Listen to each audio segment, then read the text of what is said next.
All right, now for a look at the East, and the Cavaliers are breathing a sigh of relief as LeBron James received good news from the doctor as he gets ready for Saturday's matchup against the C's. Bob Holtzman has more on the Kings' ailing elbow. 2 days after a painful right elbow forced him to shoot a free throw left-handed, LeBron James was back at practice, but unable to hide the subtle signs that his elbow is still a problem. We're just being very precautious right now, not doing too many shooting drills. I was able to do some light workouts with the team, but I didn't do much shooting. I will be ready for game one, and I'm gonna be a productive player. I mean, I definitely want to go into the game 100%, but if I'm not, I'll be ready to play. James did very little with his right arm on Thursday and sat out all contact drills. The official diagnosis is an elbow strain and bone bruise, but no structural damage. James admits he hasn't shot from the perimeter since Tuesday's Game 5 and says if his jump shot is too painful against the Celtics, he'll adjust. That's what I was able to do in Game 5. I was able just to, I was very limited on shooting long-range shots, so I started to go to the hole in the fourth quarter, and I'm still effective going to the hole too. We go in with the same game plan, and just like anybody else, if somebody misses a game or has to miss part of a game, we just have to go to the next person, But we're not altering or changing anything. Mike Brown says he isn't sure whether Friday's practice will include contact and isn't sure whether James will take part in those drills if it does. James says contact doesn't hurt his elbow and that doctors have assured him he can't do any more damage by playing and that he won't need surgery. In Cleveland, Bob Holtzman, ESPN.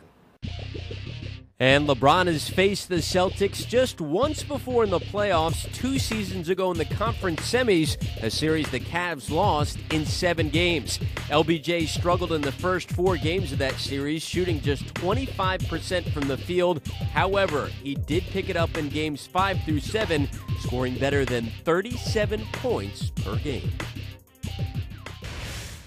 And don't forget the NBA playoffs continue tonight on ESPN with 3 Game 6s. First at 7 p.m. Eastern, it's the Hawks meeting up with Milwaukee. That will be followed by the Nuggets taking on the Jazz from Utah. And then it's Kobe and the Lakers looking to close out KD and the Thunder. Here's more now from number 24 on tonight's matchup. For us, it's just about improving so we can do things like that. We're pretty good at catching a feel for teams and reading teams, and that's what the playoffs is about. You just continue to make adjustments until one team is adjustment out.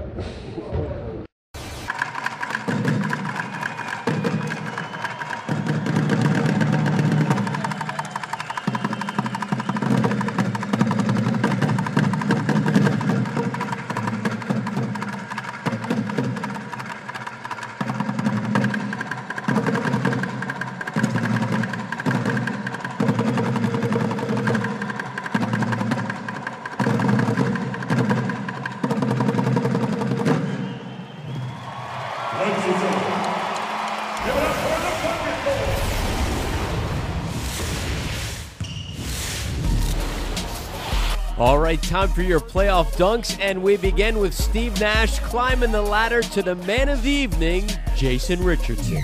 Oh, and what a pass as Nash has it put down hard. Again, still hobbling, Jason Richardson. In at number 2, the man everybody in the association passed on, DeJuan Blair, doing a number on the mat. Down to Blair. If you're Butler or Kidd, you got to rotate over early and get to the body. And finally, back to the Rose Garden where Amari Stoudemire sent the Blazers packing with the one-handed flush. A drive by Stoudemire. Wow, taking it inside and throwing it down. Well, when Amari Stoudemire faces you and gets that shoulder past you, it's too late.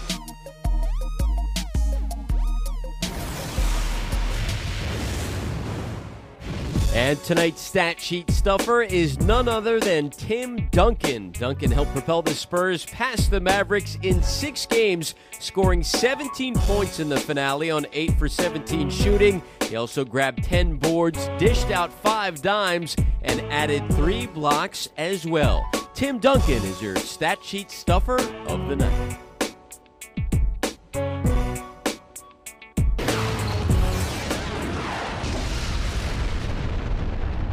And finally, the Nuggets will head into Game 6 tonight short-handed against the Jazz as Nene is out with a hyperextended knee. However, if Denver can keep this series alive, Nene could be available for Game 7 on Sunday. And that'll do it for the Daily Dime. We thank you for being a part of the show and leave you now with our Call of the Night. Richardson, Webster comes to defend. There's Nash. Nash tonight has gone 1 of 6, a 3. Oh, what a shot by Nash! When they need it most, the lead is to 10. Shot clock at 5. Hill a screen. Nash. Oh, Stoudemire, what a pass! Watch this play by Nash, the big-time 3. Well, two-time MVP and runner-up the other time. So when you are in that kind of category, you can do some amazing things. Look, he just keeps his dribble alive, and look at that left-handed, like a shovel pass over to Amari Stoudemire.